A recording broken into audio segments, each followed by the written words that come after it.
Alguns anos atrás, eu morava em Jacareí, e à época o pastor Ranieri esteve comigo fazendo uma semana lá na igreja do Jardim América.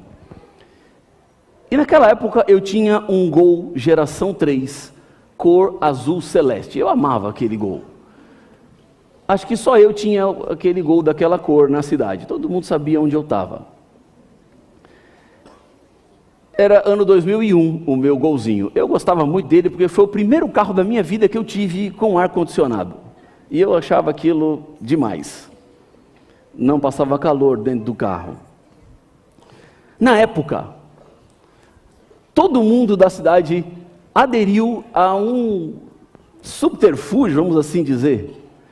Apareceu uma empresa na cidade que prometia transformar carros a gasolina em carros flex. Eles trocavam o chip de queima de combustível e você podia passar a usar etanol no carro que era só gasolina, que era o meu caso.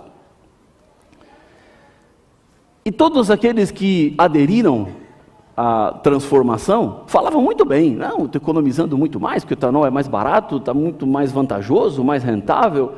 E eu vendo todo mundo se dando bem, e eu falei assim, bom, eu preciso também entrar nessa. Embora eu já tinha um Gol 1000, que era muito econômico, mas mesmo assim achava que podia economizar mais. E eu fui lá e instalei esse chip para mudar a queima de combustível e o carro virar flex. Só que no meu carro nunca deu certo aquele chip. Dava problema o tempo inteiro, não pegava, morria.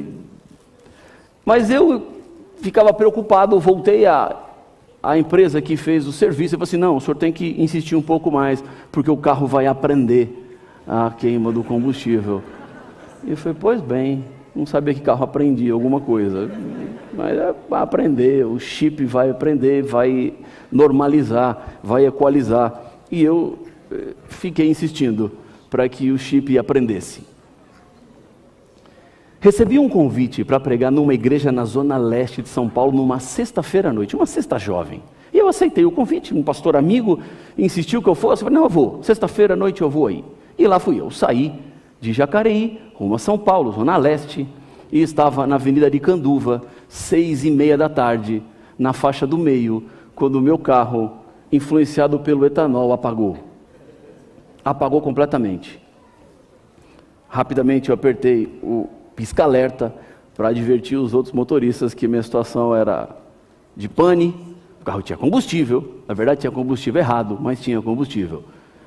E eu comecei a bater na chave e o carro não pegava.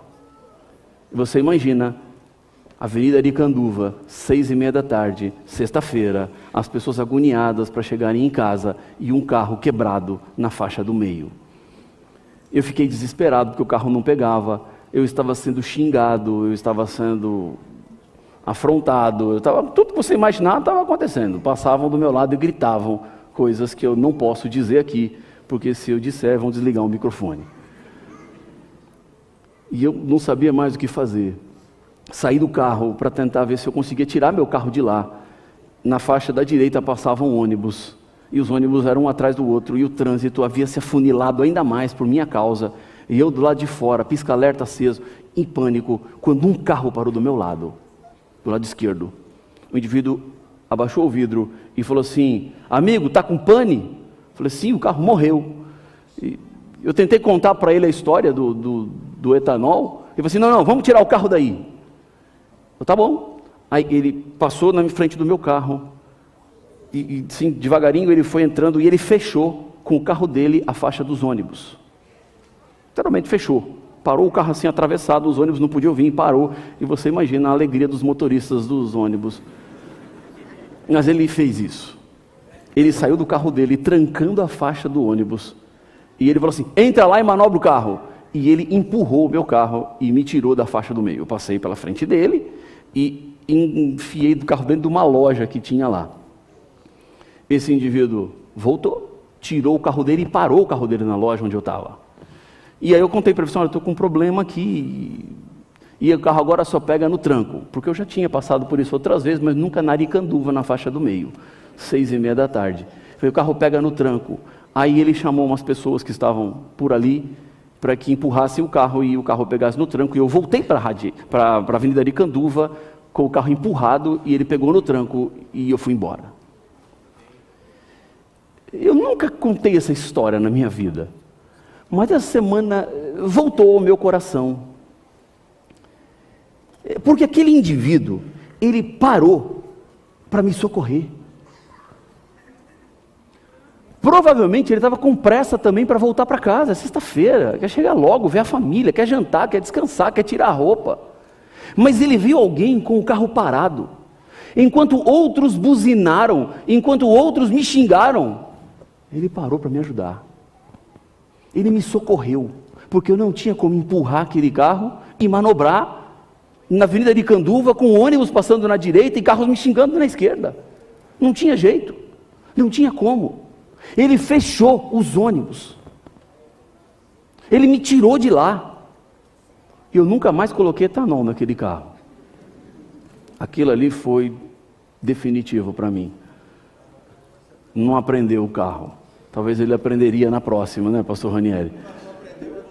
O carro não aprendeu, mas eu aprendi não colocar etanol num carro gasolina. E eu vendi aquele carro com chip e tudo. Assim, fica na gasolina. Mas o ato daquele indivíduo me sensibilizou. Porque quantas vezes eu passo nas ruas por carros que estão quebrados e eu nunca paro. Quantas vezes eu vejo pessoas em situações que precisariam de ajuda, mas porque eu estou tão preocupado com a minha vida, com a minha agenda, com os meus problemas, na minha tendência ubigocêntrica, eu esqueço daqueles que estão à minha volta. Sabe que eu não sei o nome daquele indivíduo, eu nem anotei a placa do carro dele, mas ele me dá uma demonstração de um amor que não se esfriou. É alguém que precisa de ajuda, é alguém que está com o carro quebrado, então eu preciso ir lá ajudar. Agora, meus amigos e minhas amigas, Jesus predisse que o amor esfriaria. Mas isso não quer dizer que o seu amor precisa esfriar. Porque nas palavras de Jesus, a iniquidade se multiplicaria. Mas ele não disse que o amor de todos se esfriaria. Ele coloca um quase antes. E esse quase acende uma luz de esperança para todos nós.